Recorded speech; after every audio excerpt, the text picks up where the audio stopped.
श्री गोपाळ कृष्ण भगवान की जय। लीळा नंबर 400। पाटकाच्या त्यागाचा विनोद। सर्वज्ञ रामनाथाच्या देवळाकडे फिरायला गेले। रामनाथाच्या देवळाच्या उत्तरेस परकोटाच्या बाहेर आंबा होता, तेथे सर्वज्ञ बसले। तेव्हा पाटक सर्वज्ञांच्या दर्शनाला आले। सर्वज्ञांना दंडोते घातले, श्रीचरणा लागले आणि त्यांनी सर्वज्ञांना विनंती केली, जी न्यायशास्त्रातही असे म्हटले आहे की सकळही गुरुला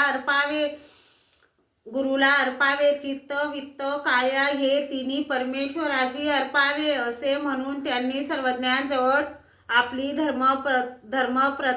धर्मपत्नी बसविली। जवळ सामानाचे गाठोडे ठेवले, बैल बांधला आणि सर्वज्ञांना दंडोत घातले। मग सर्वज्ञ त्यांना म्हणाले, आता आमचे झाले ते तुम्ही घ्या।